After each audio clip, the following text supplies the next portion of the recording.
Legisladores. Me parece importante comenzar esta intervención haciendo referencia fundamentalmente y estableciendo la solidaridad por aquellas personas y familiares de víctimas de desaparición. Me parece que el trabajo legislativo ha sido importante, sin embargo creo que con el aporte para primer debate es fundamental establecer un marco regulatorio.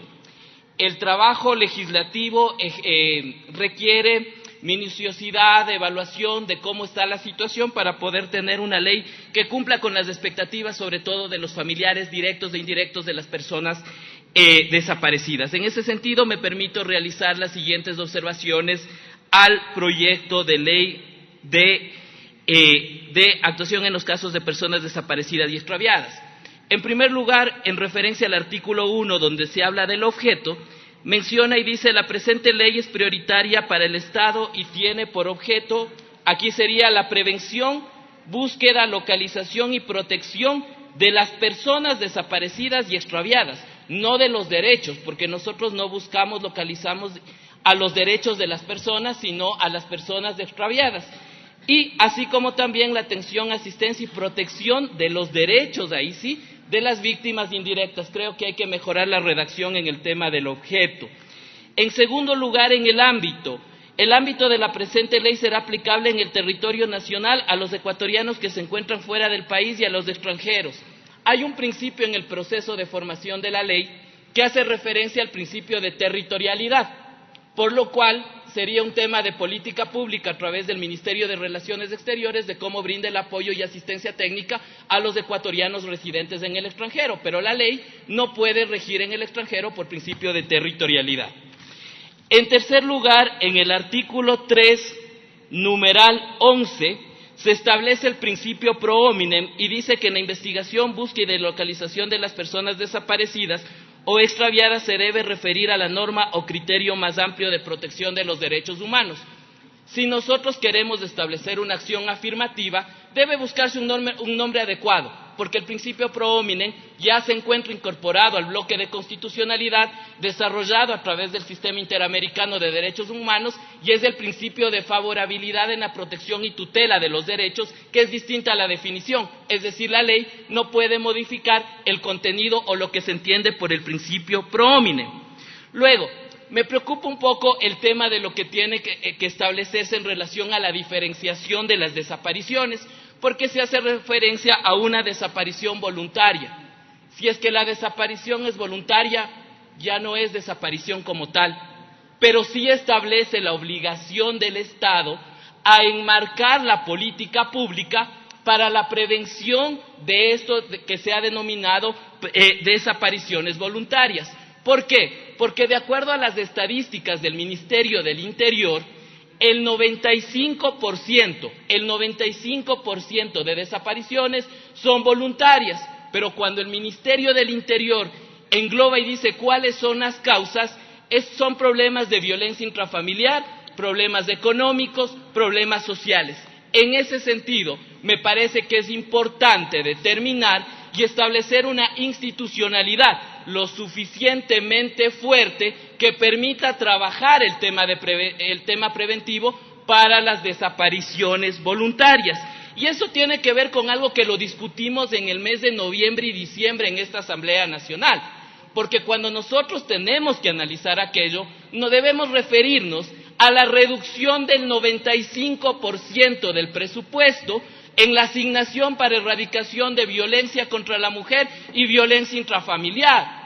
Entonces esto requiere una política de Estado y una voluntad desde la función ejecutiva de debate del presupuesto general del Estado también, porque no podemos llenar de normas y de instituciones que resultan inaplicables sin los recursos necesarios para poder establecer la implementación. La reducción fue básicamente de $8 millones a $900,000.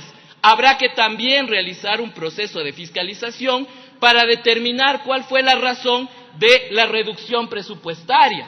Pero sobre todo, y me parece importante tomar en cuenta esto, tomando en consideración que aquí deberíamos tener para segundo debate dentro de la comisión el análisis de la política pública del Ministerio de Inclusión Económica y Social, del Ministerio de Educación, para ver cómo se ha desarrollado la política social, cómo se ha desarrollado la política de inclusión social, que debe ser la que debe responder a este problema de desaparición voluntaria. Y la involuntaria debemos analizarlo, ¿por qué?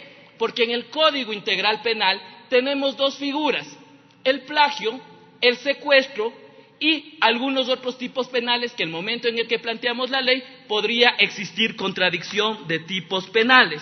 Luego, en el artículo 9 se establece básicamente la definición de un sistema, pero la definición de sistema no solo son las instituciones, y me parece que tenemos que clarificar en eso. La definición de las instituciones de un sistema incorpora principios, normas, procedimientos, mecanismos e instituciones. Es decir, me parece que hay que avanzar a una definición de conformidad a lo que establece el ERJAFE en relación a lo que es un sistema nacional. Luego, los integrantes de cada uno de este sistema deben corresponder precisamente al nivel desconcentrado de la función ejecutiva, y creo que tiene que avanzarse a una incorporación de las máximas autoridades de las funciones del Estado. Porque aquí tenemos, por ejemplo, la Policía Nacional, y la Policía Nacional depende del Ministerio del Interior. Entonces, ¿para qué nosotros ponemos a la Policía Nacional cuando ya está el Ministerio del Interior como responsable de la Policía Nacional? En otro sentido, también tenemos en esto al Servicio de Seguridad, dependiente del Ministerio del Interior, Dirección Nacional de Registro Público, Consejo de la Judicatura, pero luego hacemos referencia también a unidades forenses, que básicamente son órganos auxiliares de la función judicial de conformidad al Código Orgánico de la Función Judicial. Entonces creo que por un principio de derecho administrativo, en la teoría del órgano de quiénes son los responsables, hay que establecer aquello.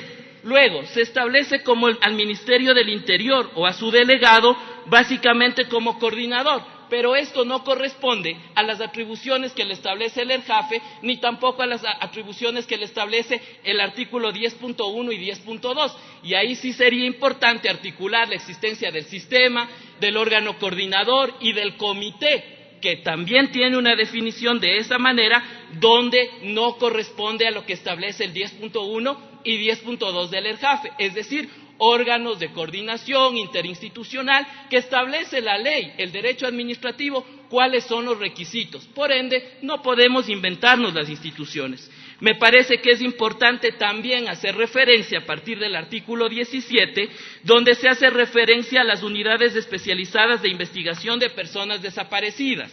El artículo 14 debe tener una revisión con la legislación conexa, porque actualmente en la Fiscalía General del Estado hay un estatuto orgánico por procesos donde ya existen unidades especializadas para personas desaparecidas, donde ya existen obligaciones. Sería importante saber cuál ha sido el rol de la Fiscalía para activar y para cumplir lo que dice su propio estatuto orgánico de procesos. Y finalmente, con esto concluyo, señor presidente, señores legisladores, en el régimen de transición, disposiciones segunda, cuarta, quinta y sexta, se establece un proceso de creación de protocolos en un plazo de 120 días, pero estos protocolos ya están vigentes porque tenía que desarrollar el Consejo Nacional de la Judicatura, la Fiscalía General del Estado. Entonces estamos dando posibilidad para que se creen protocolos que ya están creados.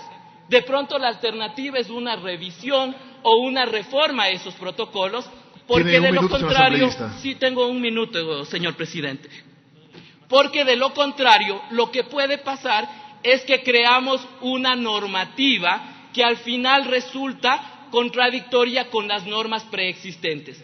Culmino mi intervención en los 30 segundos que me quedan, señor presidente, en relación a la discusión del carácter orgánico que debe tener esta ley, porque lo que está tutelando son derechos de las víctimas indirectas, por lo cual debería tener el rango de ley orgánica y la revisión de normas conexas para no incurrir en vicios de inconstitucionalidades y luego se tenga que rectificar por fe de ratas. Mi palabra, señor presidente.